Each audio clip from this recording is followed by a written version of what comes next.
하루의 시간을 함께 드립니다. 예수님의 사춘기, 그러니까 조금 뉘앙스가 이상하죠.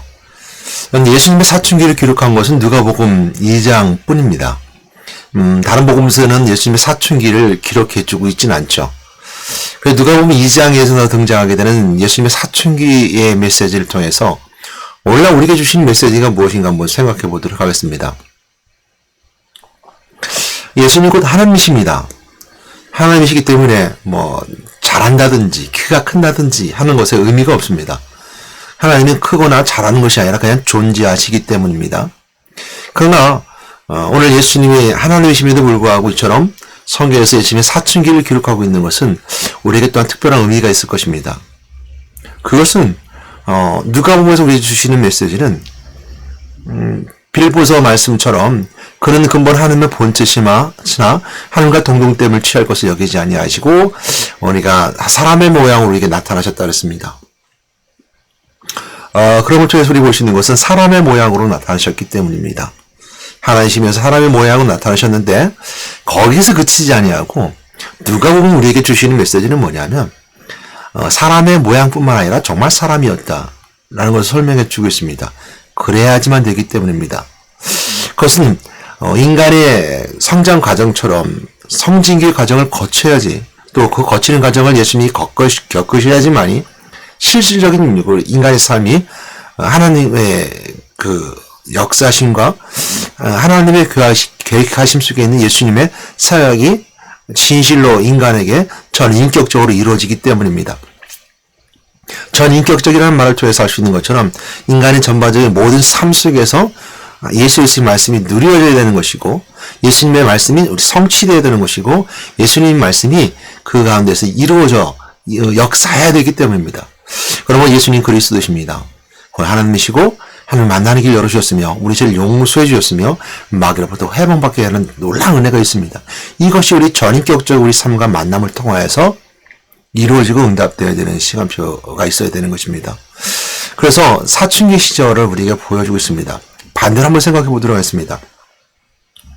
예수님이 하나님이시며 하나님이 우리에게 오셨습니다. 그 오신 것을 그냥 성인의 예수님, 완성체된, 그러니까 성격적으로나 모든 것이 완벽하게 완성체로, 성인된 완성체로 우리에게 하나님임을 우리에게 오셨다면, 어찌 보면 우리는 예수님의 성장 과정을 모르고 그냥 완성체를 받았다면, 그것은 우리에게 어떤 의미로 있을 때 우리의 삶과 별개의 어떤 그 완벽한 어떤 선물 같은 선물이지만 이렇게 형성되어진 것으로 보여줄 수 있지 않을까 싶습니다. 그래서 예수님도 어린 시절을 겪었고 그 사춘기의 겪음을 통해서 우리의 어린 아이들 또한 청소년들에게까지도 복음이 증거될 수 있고 그리스도가 누려질 수 있기 때문입니다. 또한 마찬가지로 사춘기에 어려움을 겪게 되는 친구들이 있습니다. 사춘기라는 단어는요, 생각사자, 봄춘자, 기약할 기자를 씁니다. 함자적으로 풀이해보게 되면 생각이 봄과 같다는 거거든요. 봄을 기다리는, 봄은 어떤 것입니까? 생동감이 있습니다. 근데 봄이 가지는 의미는요, 겨울이 지나고 봄이 옴을 통해서 바뀌는 계절입니다. 그러니까 확 달라지는 계절이죠. 그래서 우리가 사춘기라면 2차 성징의 시기라고 합니다. 남자들 같은 경우는 10세에서 13세를 시작해서 고등학교 3학년도, 2학년 정도에 끝나게 되고요. 여자는 조금 빨라진다 그러죠. 10세, 요즘 더 빨라질 수 있습니다. 9세나 더 빨라졌다가 이제 고등학교 2학년 정도쯤 되면 이제 끝나는 것이 이제 사춘기라고 그러고 2차 성징 시기라고 합니다. 2차 성징이라는 것은 뭐냐면 아이였던 그 몸이 또 생각과 정서가 바뀐다는 것인데 급격하게 변화나는 걸 말합니다. 그래서 남자들 같은 경우는 구렛나루가 나고 수염이 자라게 되고요. 또 근육이 붙게 되고 또 몸도 자라게 되고 생각도 바뀌게 됩니다. 그래서 사춘기를 맞는 친구들이 아주 감정 기복이 심하죠. 그래서 굉장히 무섭다고 하는 것은 이 사춘기를 맞이한 친구들이 감정이 이렇게 평온하지 않아요. 기복이 심합니다. 그만큼 정서적으로 변화가 많은 시기라고도 하죠. 또 여자들도 마찬가지입니다. 여자들도 가슴이 나오게 되고 또한 이제 골반도 커지게 되고, 그러니까 몸의 신체적인 그 영향이 주고 바뀌게 됩니다. 그 성격도 바뀌게 되죠. 굉장히 수줍음을 타고 부끄러움을 타게 되고, 이런 어떤 그 호르몬 변화를 통해서 급격하게 변화되고 급격하게 달라지는 것이 바로 사춘기의 시기입니다. 이런 친구들에게서 예수님의 이런 모습, 또 예수님의 어떤 그 사춘기 시절은 이 아이들에게, 또 이 청소년 시기에 있어 사춘기를 맞은 친구들에게 훌륭한 본이 될 수 있고요. 그들에게도 그리스도가 우리 함께 하실 수 있는 분이구라는 것을 알게 된다는 사실이죠. 그래서 그 말씀 한번 보도록 하겠네요. 누가복음 2장 52절 말씀입니다. 예수님 지혜와 키가 자라가며 하나님과 사람에게 더욱 사랑스러워하시더라라고 말씀하고 있습니다. 이 말씀이 나오게 된 배경은요, 누가복음 2장 40절 말씀이 오게 되면요, 아이가 자라며 강화해지고 지혜가 충만하여 하나님의 은혜가 그 위에 있더라. 이거 시작하고 있습니다. 이거는 이제 이 마무리는 어떤 마무리냐면 예수님이 유아 시절입니다. 아이 시절, 그러니까 유아 시절을 기록해주고 있어요. 아이가 자라면서. 그래서 41절 말씀에 이제 아이를 건너뛰어서 이제 12살 때를 건너뛰게 되는데요. 41절 말씀에 그의 부모가 해마다 6월절 되면 예루살렘을 가더니 이랬습니다.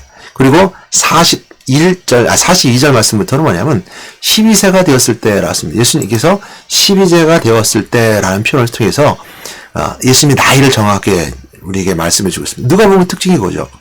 정확한 연대순, 정확한 사람의 명칭을 통해서 시대적 구분을 정확히 하고 있습니다. 그러면 보게 되면 42절 말씀에 예수께서 12살 되었을 때, 12살이 곧 사춘기 시기잖아요. 12살이 됐는데요. 약간 사춘기적인 성향의 모습을 보여줘요. 어떤 것이 있었냐면, 성인식은 이제, 당시 가지고 있는 성인식이 이제 12살부터 시작하게 되는데요. 성인식을 거치고, 이제 예루살렘을 갑니다. 거기서 갔는데, 이제 돌아가는 길에,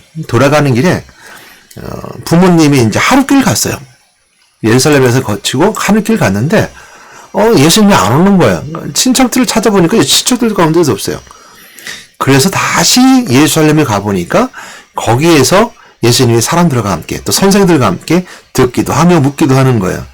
그리고 듣는 자들이 다 그 지혜와 대답을 놀랍게 여기더라. 이렇게 설명해 주고 있습니다.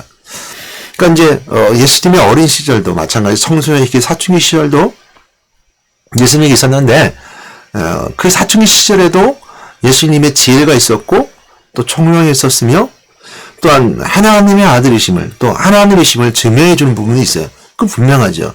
그러니까 사춘기를 겪는다고 해서 예수님께서 인간의 모습으로 머물러 있는 것이 아니라 예수님 자신도 하나님의 심이었고 하나님의 심 증거해 주고 있습니다. 그 말씀이 그 뒤에 나오게 되는데요. 뭐라고 했냐면 부모가 보고 이제 얘기를 해요. 아이에게 말했습니다. 어찌하여 그랬느냐? 왜 어찌 이렇게 우리에게 하느냐? 보라 네 아버지가 얼마나 근심하는 줄 아느냐? 너를 얼마나 찾았는 줄 아느냐? 라고 해서 지금 부모가 예수님을 바라볼 때 사춘기적인 모습으로 이렇게 그려주고 있어요. 12살 때니까요. 그럼에도 불구하고 예수께서 이르시되 어째 나를 찾으셨나이까? 내가 아버지 집에 있어야 할 줄을 알지 못하였나이까? 아니 이렇게 대답을 합니다. 이건 예수님 본인 스스로 아버지의 집, 곧 내가 있는 곳이 바로 이곳이 바로 있는 것이고 내 아버지 집이다. 하나님이 곧 내 집이고 내가 아버지다. 라는 말씀을 통해서 예수님의 신성을 또한 이처럼 긍정해 주고 있습니다. 누가복음에서 긍정해 주고 있는데요. 근데 그 부분은 그 예수님 말씀을 이해하지 못했더라, 깨닫지 못하더라 라고 성경이 기록해 주고 있죠. 그래서 두 개가 다 이렇게 연결되어 있습니다. 사춘기를 겪는 예수님의 모습도 우리가 보여주고 있지만 또한 예수님께서 하나님의 힘을 증거하는 부분들, 아버지 집이라는 표현을 통해서 이렇게 설명해 주는 부분도 있어요. 그러나 그 다음에 예수님의 태도예요. 뭐라고 했냐면 예수께서 함께 내려가사 부모와 함께 내려가셨어요. 나사렛에 이르러 순종하여 받으시더라. 그 어머니는 이 모든 말을 마음에 두니라.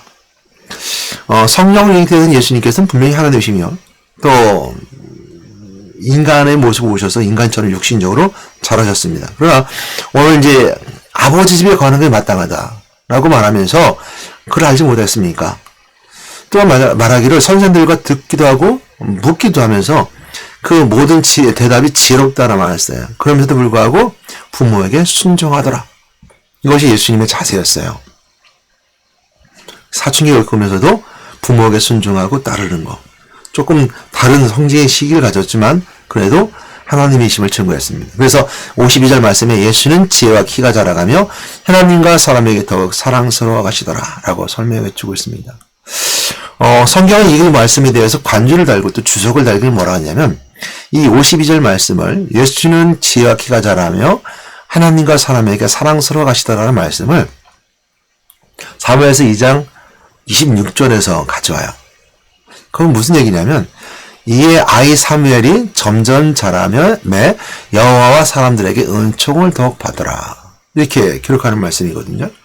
그러니까 구약의 사무엘상 2장 26절 말씀을 통해서 그처럼 그 예수님의 모습도 하나님의 사람으로서 또 하나님의 일을 하는 사람으로서 또 하나님으로서 이렇게 이런 은총 받았던 사람들에게 칭찬 듣고 총애를 받았다는 뜻이거든요. 하나님에게도 또 총애를 받았다는 설명하고 있는데요.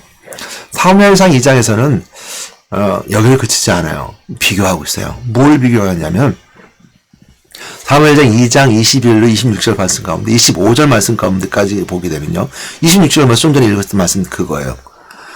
사무엘이 점점 자라며 하나님과 사람에게 은총을 더욱 받더라 라는 말씀이었는데 이 25절 말씀까지 보게 되면 에일리와 두 아들이 나와요. 그러니까 에일리가 너무 나이가 먹었고 늙었는데 두 아들이 말썽을 부려요. 그래서 성막문 앞에서 이제 회막문 앞에서 수중드는 여들과 동침을 하고요. 또한 악향을 일삼아요. 그리고 아무리 엘리가 너희들이 하는 것이 내가 좋은 소리를 듣지 못한다 아무리 말해도 두 아들이 회개하지 않아요. 그래서 성경 뭐라고 말씀하고 있냐면 25절 말씀에 여호와께서 그들을 죽이기로 뜻하셨더라 이렇게 설명해요. 그 말씀 뒤에 바로 아이 사무엘이 점점 자라매 여호와 사람들에게 은총을 더욱 받더라는 말씀으로 엘리의 두 아들과 사무엘을 비교해서 설명해 주고 있어요. 오늘 예수님의 사춘기라는 메시지를 함께 말씀 나누면서 우리가 누릴 수 있는 은혜는 바로 그것에 있어요. 우리가 복음 안에 있는가 그렇지 않은가, 복음을 잘하는가 그렇지 않은가는 엘리의 두 아들과 사무엘과 비교해서 볼 수 있다는 거예요.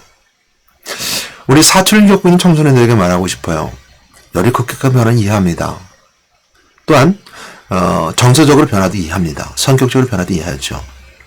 신앙도 마찬가지로 변화해야 된다는 거예요. 여러분들이 정서적으로 자라고 신체적으로 자랄 때 여러분 굉장히 중요한 2차 성징이 필요한데 그것이 바로 복음으로도 성장해야 된다는 거예요. 이제까지는 주일학교를 겪으면서 부모님이 다 해줬어요. 헌금도 부모님이 주는 거 가지고 헌금했고 기도도 부모님이 알려주니까 기도했어요. 물론 아닌 친구들도 있어요. 훌륭한 친구들, 똑똑한 친구들도 있지만 부모님이 관리를 해줬어요. 이제는 본인이 책임을 지고 기도할 나이고 본인이 헌금 드리고 예물 드리고 헌신하는 것도 본인 스스로 자발적으로 되어지는 제2차 성징기의 시간이 있어야 된다는 시기가 바로 사춘기 시기라는 거예요. 여러분 사춘기 시기에 어떻게 영향을 받느냐에 따라서 굉장히 삶이 달라지게 됩니다. 그것처럼 여러분 신앙의 이렇게 변화의 시간 속에 있어야 된다는 시기도 바로 이 시기이기도 해요. 물론 예수를 처음부터 이렇게 어머니와 함께 또 좋은 환경 속에 자라지 않은 믿음의 환경 속에 자라지 않은 분들에게 있어서는 이런 부분들이 좀 이해가 안 갈 수도 있을지도 모릅니다. 성인이 돼서 예수를 만났다 그러면 예수님 만남을 통해서 그 순간 변화되는 순간이 있습니다. 그러나 어렸을 때 교회를 다녔고 신앙생활했던 친구들 같은 경우는 한 번 더 신앙의 변화의 시간이 있어야 돼요. 이제 부모님의 도움이 아닌 스스로 할 수 있는 시기가 와야 돼요. 남자는 브랜나너가 자라고 수염이 자라고 또한 신체적 변화가 오게 되고 남성 호르몬이 급격하게 변함을 통해서 이성의 관계라든지 여러 가지 많은 것들이 정서적으로 바뀌게 됩니다. 여자도 마찬가지고요. 여자도 마찬가지로 성격도 변하게 되고 외모도 바뀌게 되고 생각도 바뀌게 되는 아주 중요한 시기가 바로 사춘기 시기입니다. 신앙도 마찬가지라는 거예요. 지나왔어요. 어렸을 때 부모들이 하는 대로 따라왔어요. 이제는 중학교 올라오면 스스로 할 수 있는 나이가 돼야 되는 거예요. 안 되니까 문제죠. 안 되니까 어려운 거죠. 그러면 여러분 복음을 잘 수 있는 필요가 있습니다. 그래서 여러분들 항상 구하는 것은 뭐냐면 좋은 환경, 좋은 삶 속에 있을 때 항상 성령에 의지해서 성령 충만을 구하는 기도가 우리가 필요해요. 그래서 여러분 중학교 때 수련회를 가서 기도하고 기도로 머무는 게 굉장히 중요합니다. 또 하나 더 말씀드리고 싶은 건 뭐냐면요. 사춘기를 겪지 않는 사람들은 어른이 되어서 사춘기를 겪는 거가 있어요. 어른이 되어서. 이런 것처럼 우리가 믿음도 마찬가지입니다. 신앙생활도 어른이 되어서 예수 믿었다면 그 믿음의 시간 속에서 한 번 더 성장하는 시기가 있어야 돼요. 급격한 변화 속에서. 그래서 처음에 예수 믿으면 교회에서 다 잘해줘요. 다 좋은 것 같아요. 평안스러운 것 같아요. 그러나 인생도 그런 것처럼 한번 큰 경험을 하게 됩니다. 역경을 얻게 될 때 제 2차 성징 시기라고 생각하셔야 돼요. 이제까지는 예수 믿는 일 때문에 평안만 누렸다면 예수 믿는 일 때문에 고난도 당한 시기가 온다는 거예요. 그 성징을 잘 겪어나가면 무엇이든 할 수 있는 거예요. 그러면 생각이 바뀌어요. 이제까지 내 삶을 살던 것이 먼저 그에 나와 그 일을 구할 수 있는 사명자의 길을 걸어가게 된다는 걸 꼭 기억하시고 그래서 오늘 여러분들도 예수님의 사춘기라는 메시지를 가지고 여러분도 한 번 더 은혜 나누는 여러분 되었으면 좋겠습니다. 하나님 감사합니다. 오늘 예수님의 사춘기라는 제목으로 함께 말씀 나눠보았습니다. 누구든 제2차 성징 시기를 겪어야 되는데 우리 신앙도 마찬가지로 제2차 성징 시기를 겪을 수 있는 저희들 되게 인도해 주셔서 예수를 처음 믿음을 통해서 하나님께 주신 은혜가 있어 너무 기쁘고 감사합니다. 다 날량이 있는 것 같지만 시간이 지나고 세월이 지나면서 점점 힘들고 어려워지고 지치게 됩니다. 그럴 때 우리가 그 가운데서 2차 성징 시기 왔음을 깨닫고 더욱더 기도하고 더욱더 성령에 의지하고 말씀에 의지하며 그리스도를 붙잡을 수 있는 저희들 되게 되어주면 되겠어. 그 2차 성징 시기를 잘 겪어나가서 믿음의 우뚝서 성인이 될 수 있는 믿음의 성인이 될 수 있는 은혜의 시간을 저희들 인도해 주시면 감사합니다. 오늘도 이 방송을 듣는 모든 자리에 축복을 함께 해주시면서 예수 그리스도를 기도드렸습니다. 아멘.